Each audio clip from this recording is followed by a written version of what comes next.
Hello बच्चों, कैसे हैं आप सब। उम्मीद है कि अच्छे होंगे। तो चलिए, मैं आपका केमिस्ट्री टीचर अल्ताफ सर आप सभी का आपके यूट्यूब चैनल बोर्ड्स गुरु में बहुत बहुत स्वागत करते हैं। चलिए, एक लंबे अंतराल के बाद हम आपसे जुड़े हैं।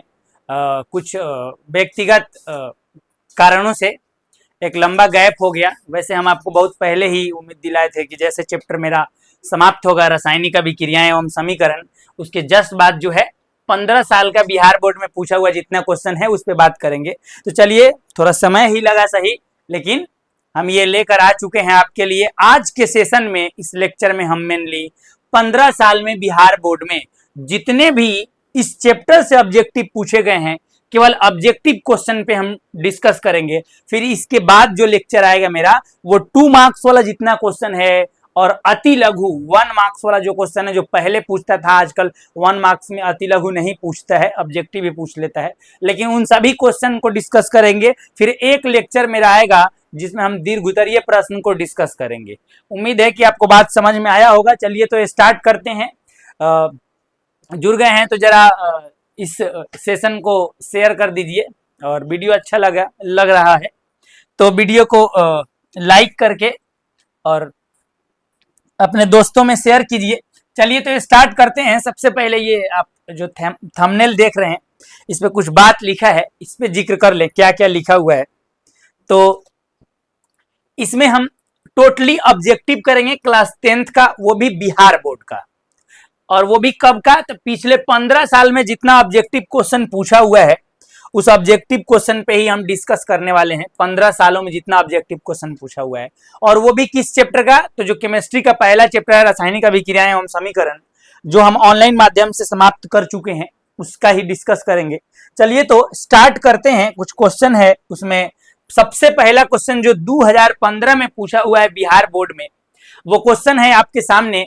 क्वेश्चन देखिए, क्वेश्चन है कि चीनी का रासायनिक सूत्र है। ऑप्शन है CH3COOH, C6H12O6, और सी नंबर ऑप्शन है C12H22O11, और डी नंबर ऑप्शन है CH3CHO। तो हम आपको जानकारी के लिए बता दें कि जो चीनी होता है, चीनी, इस चीनी का सूत्र होता है C12H22O11, और इसी का एक पटीदार है जिसको ग्लूकोज कहते हैं। इस ग्लूकोज का सूत्र होता है C6H12O6। तो इस क्वेश्चन में हमसे चीनी का सूत्र पूछा है, तो चीनी का सूत्र हो जाएगा C12H22O11, जो ऑप्शन नंबर सी में है, आपके सामने है। उम्मीद है कि समझ में आया होगा। चलिए, एक अगले क्वेश्चन पे डिस्कस करते हैं। और एक क्वेश्चन आपको इस पूरे सेशन में ग्लूकोज का भी मिलेगा, पहले ही बता दिए हैं, देखिएगा। एक क्वेश्चन है आगे मिलेगा, ये नहीं कि दूसरा क्वेश्चन आगे मिलेगा वो क्वेश्चन। एक क्वेश्चन है कि सल्फ्यूरिक अम्ल का रासायनिक सूत्र है। तो हम आपको बता दें कि सल्फ्यूरिक जो अम्ल है, सल्फ्यूरिक जो अम्ल है, इसका अगर रासायनिक सूत्र का बात कर रहा है तो इसका रासायनिक सूत्र होता है H2SO4। इसको सल्फ्यूरिक अम्ल या बैटरी अम्ल के नाम से भी जानते हैं, बैटरी अम्ल के नाम से भी जानते हैं, या इसको गंधका अम्ल के नाम से भी जानते हैं, गंधकाम्ल, गंधकाम्ल के नाम से भी जानते हैं। किसको, तो सल्फ्यूरिक अम्ल को। फार्मूला क्या होगा, H2SO4। अब देख लीजिए यहाँ पे H2SO4 जो ऑप्शन नंबर बी में है, तो बी सही होगा। चलिए, उम्मीद है किसी प्रकार का कोई दिक्कत नहीं होगा। अच्छा, ये H2S2O7 जो है, ये ओलियम का सूत्र होता है, आप इसको याद रखेंगे। ओलियम का सूत्र होता है, ओलियम का सूत्र होता है H2S2O7। अगले क्वेश्चन पे हम डिस्कस करेंगे। तो अगला हमारा 3 नंबर क्वेश्चन है जो बिहार बोर्ड के 2016 में पूछा हुआ है। ये क्वेश्चन है कि नाइट्रोजन डाइऑक्साइड के धुएं का रंग कैसा होता है। तो जो नाइट्रोजन डाइऑक्साइड है, NO2, इसके धुएं का रंग पूछ रहा है, तो कोई कोई क्वेश्चन ऐसा दे देता है ना, मतलब बिहार बोर्ड वाला, मतलब कि वो इसके लिए आपको बहुत जानकार होना जरूरी है। तो उसमें से ये एक क्वेश्चन है जिसमें बता दे आपको कि नाइट्रोजन डाइऑक्साइड के धुएं का रंग भूरे रंग का होता है। बस याद रखना, इसमें कोई कंसेप्ट है नहीं वैसे। चलिए, अगले क्वेश्चन पे बात कर रहे हैं। एक क्वेश्चन है यहाँ पे। अच्छा, एक चीज बता देते हैं पहले ही, जहाँ पे नाइट्रोजन डाइऑक्साइड के धुएं का रंग का बात किया है, NO2 के धुएं का रंग भूरा होता है। एक दो क्वेश्चन और रंग वाला मिलेगा, हम बता देते हैं वो कौन कौन सा क्वेश्चन होगा। तो एक क्वेश्चन इसमें दिया होगा कि जो एक मिनट बता देते वो क्वेश्चन कौन सा होगा।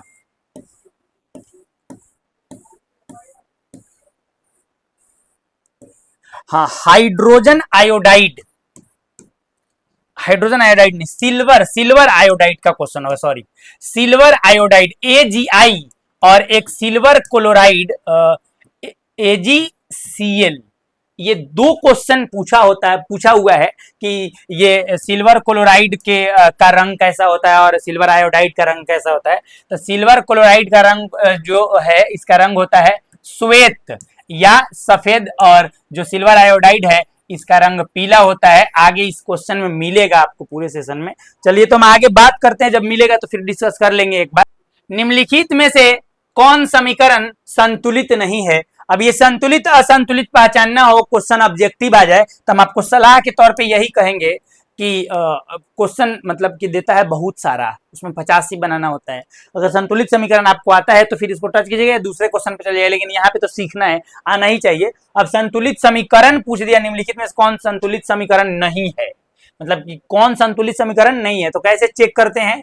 तो जो तीर का चिन्ह है उसके दोनों तरफ सभी तत्वों के परमाणुओं की संख्या चेक कर लेते हैं। तो पहला में चेक करेंगे, आप देखिएगा कि हाइड्रोजन 2 2 4, यहाँ पे 4 हाइड्रोजन है, यहाँ भी 2 दूनी 4 हाइड्रोजन है, यहाँ ऑक्सीजन 2 है, यहाँ भी ऑक्सीजन 2 है, तो ये तो संतुलित है। अगला दूसरा बी नंबर में देख लेते हैं, 2KClO3, तीर का चिन्ह, 2KCl + 3O2। सबसे पहले ऑक्सीजन चेक कीजिए, द्वितीय और द्वितीय और ठीक है। फिर उसके बाद अगर के बात करें, 2Cl2 ये भी संतुलित है। यहाँ बात करेंगे H2 + Cl2 = 2HCl, 2 hydrogen 2 chlorine, तब यहाँ भी 2 हाइड्रोजन 2 क्लोरीन, ये भी सही है। यहाँ बात करते हैं PbNO3 का होल ट्वाइस अगर टूटेगा तब PbO + NO2 + O2। यहाँ ऑक्सीजन की संख्या 3 दूनी 6 है, यहाँ ऑक्सीजन की संख्या 2 2 4 और 1 5 है, तो यही संतुलित नहीं है। तो इसका आंसर आपका ऑप्शन नंबर डी जाएगा।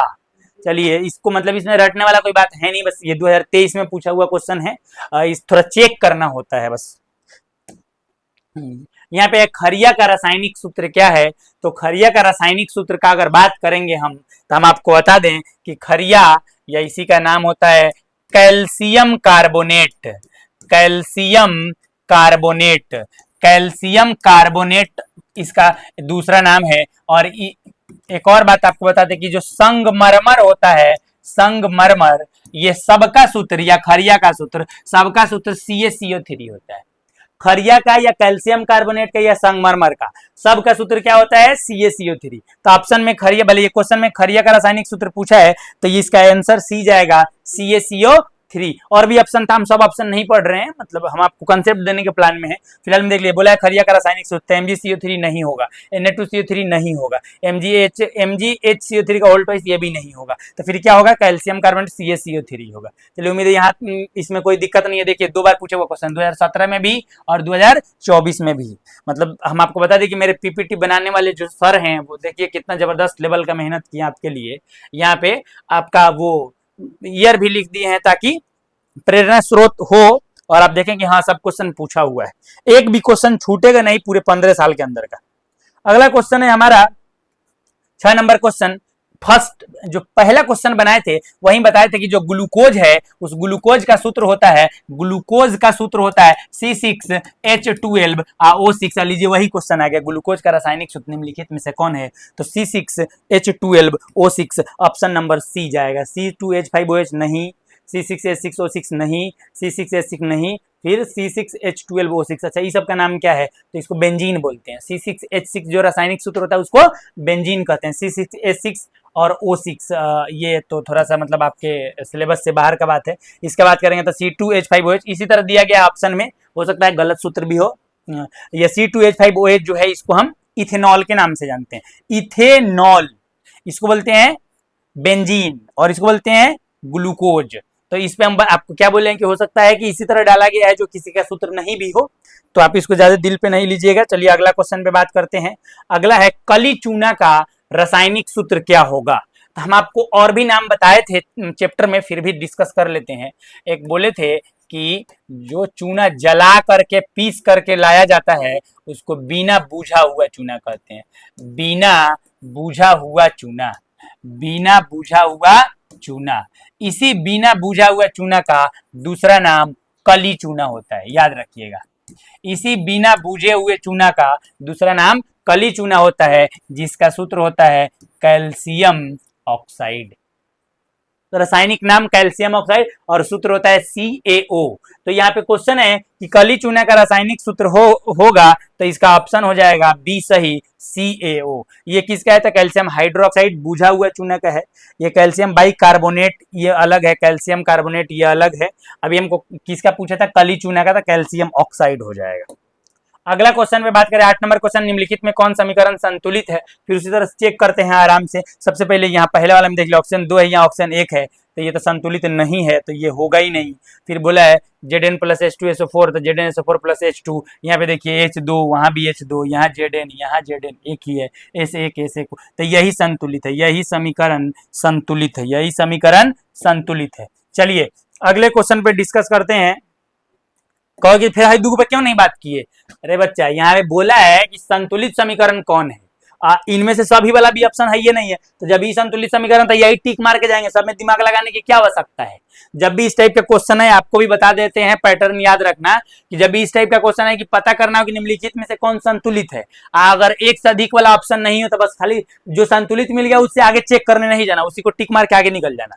चलिए अगला क्वेश्चन है 9 नंबर, प्रकृति में ऑक्सीजन का संतुलन कैसे बना रहता है? तो आपको जानकारी के लिए बता दें कि पेड़ पौधों में, बायोलॉजी का जय प्रक्रम चैप्टर है, उसमें आपको बायो वाले सर बताएंगे कि पेड़ पौधों में, बताएंगे, बता चुके हैं वो, आप मतलब लेक्चर आ चुका है कि पेड़ पौधों में भोजन बनाने के लिए एक क्रिया होती है जिसे प्रकाश संश्लेषण कहते हैं, जिसे प्रकाश संश्लेषण कहते हैं। अब इस प्रकाश संश्लेषण की क्रिया में ग्लूकोज के साथ ऑक्सीजन बनता है बृहद मात्रा में, ऑक्सीजन बनता है बृहद मात्रा में। तो वही बात है कि इसमें से किस क्रिया द्वारा ऑक्सीजन का संतुलन नेचर में बना होता है, प्रकृति में बना होता है, तो हम याद रखेंगे प्रकाश संश्लेषण क्रिया द्वारा। प्रकृति में ऑक्सीजन का संतुलन कैसे बना रहता है? तो इसका आंसर होगा प्रकाश संश्लेषण द्वारा। चलिए आगे बात करते हैं अगले क्वेश्चन पे। हमारा अगला क्वेश्चन है, हम सब बार ये ईयर नहीं बता पा रहे हैं, तुम देख भी लेना। वैसे समीकरण CaCO3 तीर का चिन्ह CaO प्लस CO2 किस प्रकार की अभिक्रिया है? तो आप ध्यान से देख लेंगे, मतलब इसमें क्या हो रहा है कि एकल यौगिक है और टूट जा रहा है 2 भाग में। तो जब कोई यौगिक, मतलब कि 2 या 2 से अधिक नए पदार्थों में अगर टूट जाता है तो इसको विखंडन या वियोजन अभिक्रिया कहते हैं। तो कह रहा है कि किस प्रकार का अभिक्रिया है? विस्थापन, संयोजन, उपचयन, अपघटन, तो इसी को अपघटन या वियोजन या विखंडन अभिक्रिया कहते हैं। चलिए कब का पूछा है? 24 और 14 में। अगला क्वेश्चन है हमारा 2Cu प्लस O2, तो 2Cu अभिक्रिया में कौन सा कथन सही है? तो अच्छा, इसके लिए एक बात बता रहे हैं, ये जो है एनसीईआरटी से डायरेक्ट उठाया हुआ है, एनसीईआरटी के एग्जाम्पल में है ये क्वेश्चन, तो आप ध्यान से सुन लेना, हम कुछ बात आपको बता दे रहे हैं। अभिक्रिया 2 होता है, एक होता है ऑक्सीकरण,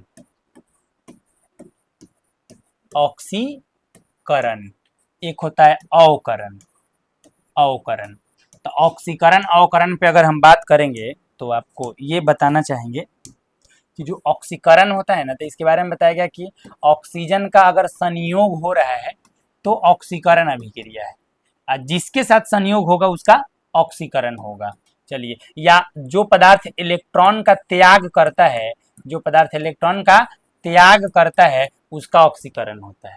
वही बात उल्टा हो जाएगा, मतलब कि इसमें संयोग हो रहा है यहाँ पे, मतलब कि जिसमें हाइड्रोजन का संयोग होता, जिसमें हाइड्रोजन का संयोग होता है उसका अवकरण हो रहा है, या जो इलेक्ट्रॉन को त्याग नहीं ग्रहण करता है उसका अवकरण हो रहा है। ऑक्सीकरण के लिए एक शब्द यूज करते हैं उपचयन, अवकरण के लिए एक शब्द यूज करते हैं अपचयन। तो यहाँ पे क्वेश्चन है ये वाला में, ध्यान से सुनना कि 2Cu प्लस O2 तो 2CuO। तो इस रिएक्शन को पहले हमसे समझ लीजिए और उसके बाद बाकी काम कीजिएगा। इस रिएक्शन में देखिएगा, इस Cu जो है इस ऑक्सीजन को ग्रहण कर लिया, बना लिया 2CuO। तो हुआ क्या है कि ऑक्सीजन जूटा है, किसके साथ? तो Cu के साथ। तो ऑक्सीजन जिसके साथ संयोग करता है उसका ऑक्सीकरण होता है। तो यहाँ पे संयोग किया है कॉपर के साथ, तो कॉपर का ऑक्सीकरण हुआ। अब ऑप्शन क्या क्या है ये देख लेते हैं। कह रहा है कॉपर का ऑक्सीकरण हुआ, ये तो सही बात है। बोला कि कौन कथन सही है, तो पहला ही कथन सही हो गया कि कॉपर का ऑक्सीकरण हुआ। कह रहा है कॉपर का अवकरण हुआ, गलत बात। कह रहा है कॉपर का नाइट्रेशन हुआ, में नाइट्रेशन कहां से हो जाएगा। फिर वहां पे बता रहा है कि ए और बी दोनों, ये भी गलत बात है। इसका सही आंसर जाएगा कि कॉपर का क्या हुआ, तो ऑक्सीकरण हुआ। अगले क्वेश्चन पे बात कर रहे हैं। अगला हमारा क्वेश्चन है जो 2015 में पूछा है, निम्न में से कौन अवकारक है। या ऑक्सीकारक अवकारक जो है मतलब बहुत सारा आपको याद रखना पड़ता है, तो इस वाले ऑप्शन में से आप याद रखेंगे जो H2S है, हाइड्रोजन सल्फाइड जो है वो परबल अवकारक की तरह कार्य करता है। चलिए इसको याद रखने वाला क्वेश्चन है बाबू। अगले क्वेश्चन पे आते हैं। 2016 में पूछा हुआ क्वेश्चन है CuO plus H2, Cu plus H2O किस प्रकार की अभिक्रिया है। तो आप यहाँ पे ध्यान देंगे कि इस वाले रिएक्शन में, पूरा ध्यान से देखना कि इस वाले रिएक्शन में CuO जब हाइड्रोजन से अभिक्रिया कर रहा है तो ध्यान से सुनना, ऑक्सीजन टूटा है दे और क्या बच गया, तो Cu अकेले बच गया और ऑक्सीजन हाइड्रोजन से जुटा या हाइड्रोजन ऑक्सीजन में जुटा और बना लिया H2O। तो सबसे पहला बात यह है कि एक जगह से ऑक्सीजन टूट रहा है तो अवकरण, और एक जगह ये ऑक्सीजन जाके जुट रहा है तो ऑक्सीकरण किससे टूट रहा है, कॉपर से। किस में जुट रहा है, तो हाइड्रोजन में। तो ऑक्सीकरण और अवकरण अभिक्रिया एक साथ हो रही है यहाँ पे। तो जब हम पढ़ के आए हैं ऑक्सीकरण अवकरण अभिक्रिया, जिसको रेडॉक्स अभिक्रिया कहते हैं, तो जिस रिएक्शन में ऑक्सीकरण अवकरण अभिक्रिया एक साथ हो रही है उसे रेडॉक्स अभिक्रिया कहते हैं। तो इस क्वेश्चन में CuO प्लस H2, तो Cu प्लस H2 किस प्रकार की अभिक्रिया है, उपचयन। उपचयन मतलब ऑक्सीकरण, अपचयन मतलब अवकरण, उदासीनीकरण ये तो नहीं होगा, खैर रेडॉक्स अभिक्रिया, ये दोनों एक साथ हो रहा है तो इसको उपचयन अपचयन नहीं कह के हम रेडॉक्स अभिक्रिया कहेंगे। चलिए यहां तक क्लियर है, उम्मीद है किसी प्रकार का कोई प्रॉब्लम नहीं होगा। आगे हम जिक्र करते हैं क्वेश्चन नंबर 14 पे कि साग सब्जी जो होता है, साग सब्जी, इसको विघटित होकर कंपोस्ट बनाना किस प्रकार की अभिक्रिया है। तो साग सब्जी जो है उसका जो छिलका उल्का होता है उसको जब हम ले जाकर के खादर में फेंक देते हैं तो सड़ता है, सड़ करके खादर बनता है जिसको हम लोग कंपोस्ट कहेंगे। तो उसमें क्या होता है ना कि जब जिस दिन खादर निकाल के और ट्रॉली में डाला जाता है खेत में डालने के लिए तो वहां पैर रखिए तो गर्म महसूस होगा, तो उष्मा निकलता है। तो साग सब्जियों से कंपोस्ट बनना उष्मा छेपी अभिक्रिया है। ऑप्शन डाला है, ये देखिए 14 और 17 दो बार पूछा भरा है। ऑप्शन डाला अवक्षेपण, उष्मा छेपी, उष्मा शोषी, संयोजन। तो इसका सही आंसर क्या हो जाएगा, उष्मा छेपी अभिक्रिया। बात समझ रहे हैं तो लाइक कीजिए, कमेंट कीजिए, दोस्तों में शेयर कीजिए, गर्दा उड़ाइए। चलिए 15वां क्वेश्चन है, उपचयन वह क्रिया है जिसमें, तो उपचयन को ही ऑक्सीकरण कहते हैं। उपचयन को ही क्या कहते हैं, ऑक्सीकरण। और ऑक्सीकरण में क्या होगा, तो या तो ऑक्सीजन का संयोग होगा, और सुनिए बता रहे हैं, या हाइड्रोजन टूटेगा मतलब कि हाइड्रोजन का वियोग होगा, या एक और बात बता देते हैं, या इलेक्ट्रॉन का त्याग होगा। यही तीन गो घटना होगा कौन क्रिया में, ऑक्सीकरण, जिसका दूसरा नाम है उपचयन। तो कह रहा है उपचयन वह क्रिया है जिसमें, देखिए कब कब पूछा, हाई देखिए गर्दा उड़ गया, 25, 23, 17 तीन बार। और भी पूछा होगा, मैंने हो सकता है कि इसमें नहीं लिखा गया हो, जितना बार दिया उतना बार लिखा गया, बड़ा रिसर्च करना पड़ता है कि कौन कौन साल में कौन क्वेश्चन पूछा हुआ है। तो सबसे पहला बात, ये उपचयन कौन सी क्रिया है, तो ऑक्सीजन का योग होगा। सिंपल बात है, बोले तो है ऑक्सीजन का संयोग होना ही ऑक्सीकरण या उपचयन अभिक्रिया है, तो ये तो सही जा रहा है। हाइड्रोजन का वियोग होगा, तो हाइड्रोजन का वियोग होना भी ऑक्सीकरण अभिक्रिया है, एकदम गजब जा रहा है। इलेक्ट्रॉनों का त्याग भी ऑक्सीकरण अभिक्रिया, आपके सामने लिखा हुआ है, तो ऑप्शन सही जाएगा इनमें से सभी डी। बोलिए किसी प्रकार का कोई प्रॉब्लम है तो बोलिए, नहीं प्रॉब्लम है तो गर्दा उड़ाइए, शेयर कीजिए। अगला क्वेश्चन है 2018 में पूछा हुआ है, Na2SO4 प्लस BaCl2, तीर का चिन्ह BaSO4 प्लस NaCl। ज्यादा तनाव में नहीं रहिएगा, आप ध्यान से देखिए, हो सकता है हम तनी तेजी बोल रहे हैं लेकिन बहुत प्यार से आपको समझा दे रहे हैं। ये रिएक्शन जो है हम आपको समझा रहे हैं क्या, ये एक यौगिक है Na2SO4, एक दूसरा यौगिक है BaCl2। अब ये आयनिक यौगिक है, ये भी आयनिक यौगिक है। इसका Na जो है धन मूलक है, SO4 ऋण मूलक है, इसका Ba जो है धन मूलक है, Cl ऋण मूलक है।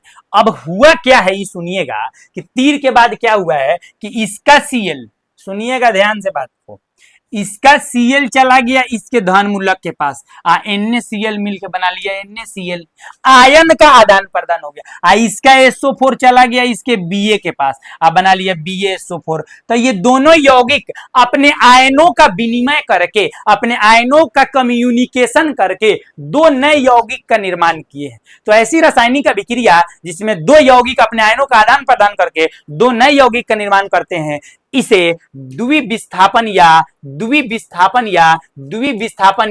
उभय विस्थापन अभिक्रिया के नाम से जानते हैं।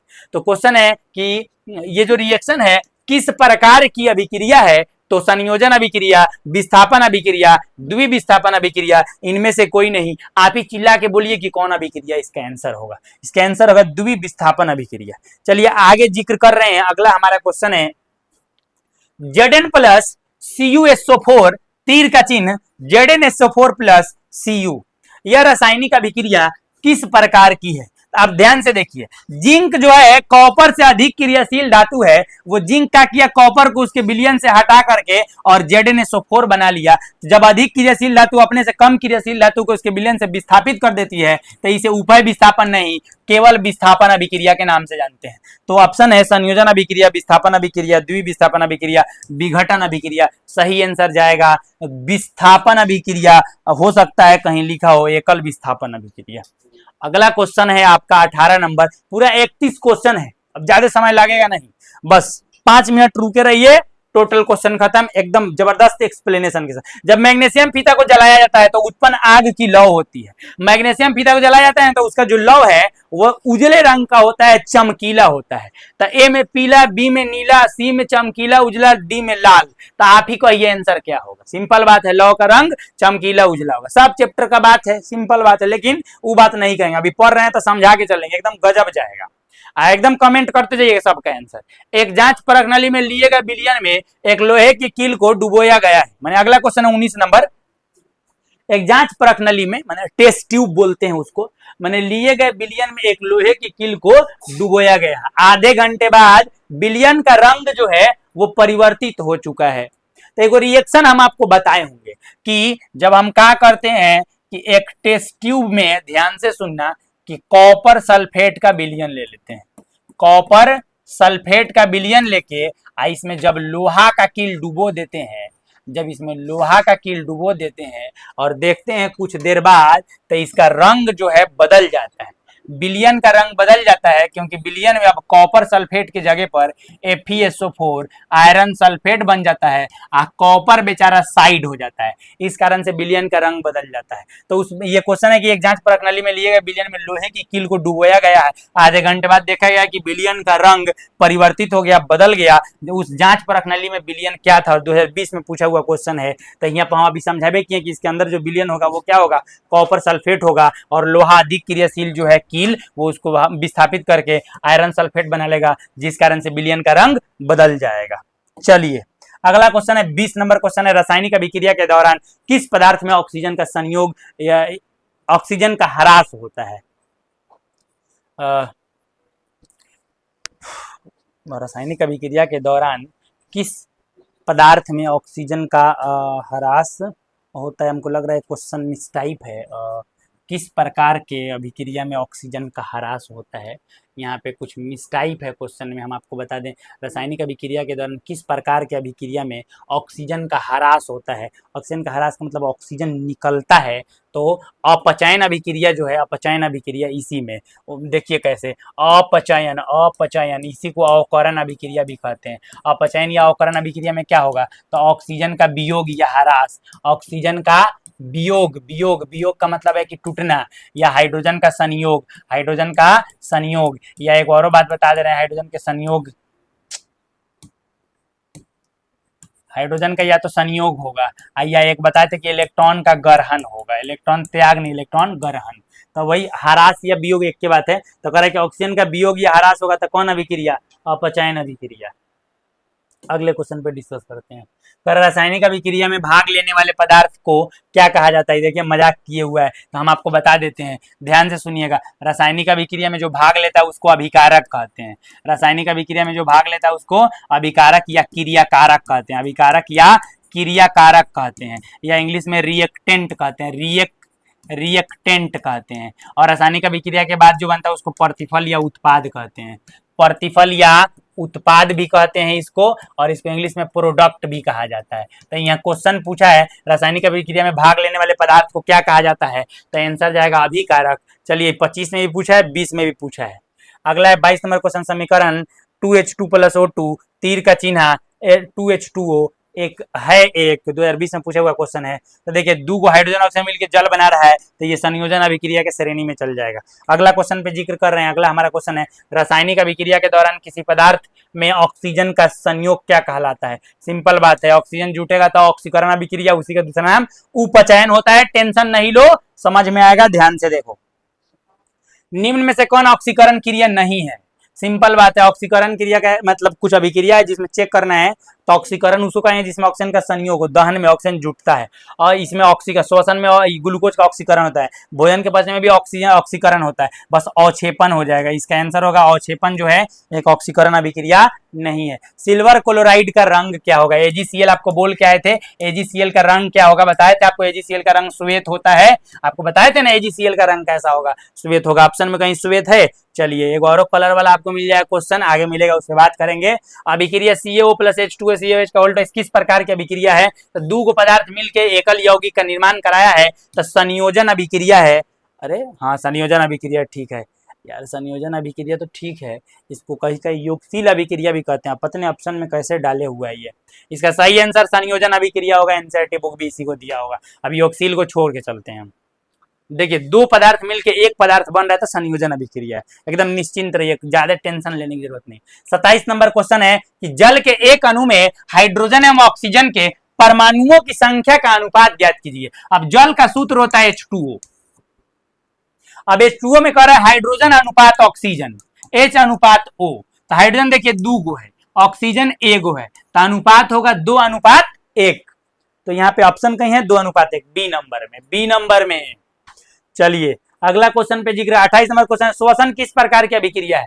श्वसन में ऊर्जा और उष्मा मुक्त होती है, और जहां भी ऊर्जा या उष्मा का उत्सर्जन होगा उसे उष्मा क्षेपी अभिक्रिया कहते हैं। तो श्वसन किस प्रकार की अभिक्रिया है? उपचयन, संयोजन, उष्मा शोषित, उष्मा क्षेपी। ऑप्शन नंबर सी सही है, उष्मा क्षेपी अभिक्रिया। अगला क्वेश्चन पे बात करते हैं अभिक्रिया जिसमें आयनों का आदान प्रदान होता है। आदान प्रदान माने विनिमय हो जाता है, मतलब अभी जस्ट एक क्वेश्चन पे बात करके आए हैं, उसमें दोनों यौगिक अपने आयनों का आदान प्रदान करके दो नए यौगिक का निर्माण किए थे, उसे द्विविस्थापन अभिक्रिया कह रहे थे। तो यहाँ भी ऑप्शन यही है, द्विविस्थापन अभिक्रिया।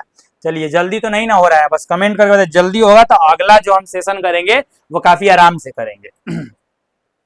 करें एथाइल अल्कोहल, इस एथाइल अल्कोहल का C2H5OH सूत्र होता है, C2H5OH इसका सूत्र होता है। अब इसका नाम आपको बता रहे हैं, इसको एथाइल अल्कोहल भी, एथिल अल्कोहल भी कहते हैं, एथिल अल्कोहल भी कहते हैं, इसे इथेनॉल के नाम से भी जानते हैं। अब और बता दे रहे हैं अभी बनता कैसे है, तो इसके बनने की क्रिया को, इथेनॉल बनने की क्रिया को हम किण्वन कहते हैं, किण्वन, फर्मेंटेशन के नाम से जानते हैं। कह रहे एथिल अल्कोहल का व्यापारिक उत्पादन किस रासायनिक क्रिया द्वारा होता है? तो हम आपको बता दें किण्वन क्रिया द्वारा एथाइल अल्कोहल या इथेनॉल का निर्माण होता है। चलिए अगला लास्ट क्वेश्चन है, लास्ट क्वेश्चन क्या है, क्वेश्चन खत्म हो, अच्छा हाँ एक क्वेश्चन है लास्ट, 31 नंबर क्वेश्चन है, ये लास्ट क्वेश्चन है 31 नंबर आज के सेशन का। इसमें हम लास्ट क्वेश्चन को देखते हैं, फिर उसके बाद बात करेंगे। सेशन समाप्त कर, निम्नलिखित में कौन सा पदार्थ बिना ज्वाला के जलता है? मोमबत्ती, मेथेन गैस, केरोसिन और कोयला। तो हम आपको बता दें कोयला जो है वो बिना ज्वाला का जलने वाला पदार्थ है। चलिए उम्मीद है कि आज के लेक्चर का सभी क्वेश्चन, 31 क्वेश्चन था, ये 2011 से लेकर के 2025 के बीच का क्वेश्चन है।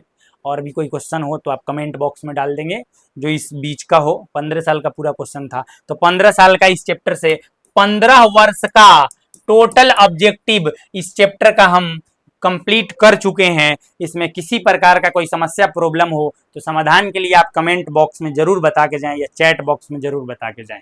चलिए हम अगले लेक्चर में आएंगे, आपके पास 2 अंक वाला जितना प्रश्न जो है, जो इस चैप्टर का है, पूछा हुआ है, उस पे जिक्र करेंगे, उस पे बात करेंगे। फिर एक लेक्चर आपका आएगा दीर्घोत्तरीय प्रश्न के लिए। चलिए तो मिलते हैं अगले लेक्चर में, आज के लिए यहीं तक। बेस्ट ऑफ लक, बहुत बहुत धन्यवाद। अगर वीडियो अच्छा लगा हो तो वीडियो को लाइक और शेयर जरूर करें, अपने दोस्तों तक जरूर पहुंचाएं। काफ़ी मतलब लाभदायक वीडियो होगा आपके लिए। इसी तरह हमारे साथ जुड़े रहें। Thank you.